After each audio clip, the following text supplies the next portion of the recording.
Jæja Lárus, 1-2 tap í bikarnum gegn Víkingunum staðreynd. Hvernig eru þín fyrstu viðbrögð eftir leik? Já, bara gríðarlega svekktur að dottum út úr bikarnum. Þetta við ætlum okkur alla leið í ár en við töpum fyrir góðu liði. Víkingarnir eru góðir, sennilega besta liði landsins í dag og mér fannst þetta ganga varnarlega mjög vel hjá okkur í fyrri hálfleiks. Við náðum að núlla þá nokkuð vel út, náðum samt lítið að við allavega svona síðustu kannski 25 mínúturinn af fyrri hálfleik náðum við lítið að halda boltanum uppi og vorum svona vandræðum að komast út. Við gerðum smá breytingar í hálfleik sem voru þess valdandi og opnaðist aðeins hjá okkur tilbaka en náðum að halda boltanum aðeins betur upp. Þannig að þeir eru með velmannalið, þeir eru rútínaðir, þeir kunna vinna leiki, kunna vinna mót. Þannig að þetta er mjög öflugt lið. Erfitt að eiga við. Við ákveðum að spila þeirra leik svolítið. Þeir eru mjög harðir ákveðnir sem er mjög gott. Við ákveðum að fara í þann pakka líka, þá eru þeir bara mjög klókir. Þeir eru mjög fljótir að fara niður þá og duglegir að fá aukaspyrnur.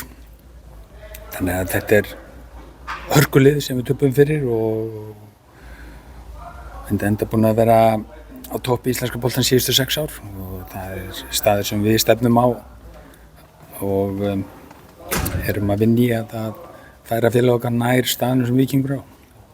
Gummi Tóta kemur út af hálfleik, hann var á gulu spjaldi og búinn að brjóta sér aftur. Var það ástæðan fyrir hann fór út eða var það einhverjar aðrar áherslubreytingar? Nei, það var bara út af því að Gummi fekk gult spjald fyrir brot sem hann braut ekki. Hann fekk villismaður sem fekk spjaldið þar og svo brýtur hann á sig stuttur seinna, þannig að það var búið að gefa það í skinn að hann var á leiðin út af, þannig að hann runni eftir að hann fær seinna gulu spjaldið, eftir að hann brýtur á sig seinna skiptið þá var hann ekkert að fara í neinar tæklingar, hann var geldur hann að miðinni hjá okkur. Þannig að hann þurfti í rauninni að koma út af. Viktor Jóns kemur inn fyrir hann byrjar á bekknum, einhvers í annað sinn á tímabilinu. Hver er ástæðan fyrir því? Það er bara hörku samkeppni hjá okkur. Við erum með fínustu hóp og nú eru fleiri leikmenn komið tilbaka. Þetta er fyrsta skipti á tímabilinu sem að Steipaði, Steinar og Rúnar eru í hóp. Þeir hafa ekkert náð að vera með, þannig að við vorum með góða leikmenn á bekknum í dag og samkeppnin er hörð og við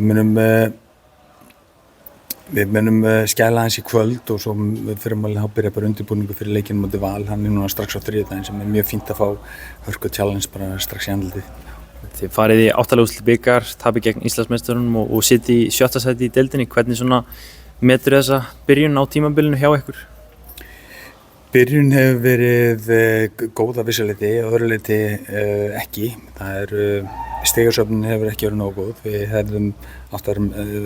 hefðum hæglega getað verið með fleiri stig. Hins vegar hefur spilamennskan verið í fínu köflum. Nú er bikarinn farinn og nú tekur bara við baráttu í deildinni og koma okkur á flottan stað í deildinni og það byrjar núna strax á þriðjudaginn. Takk fyrir.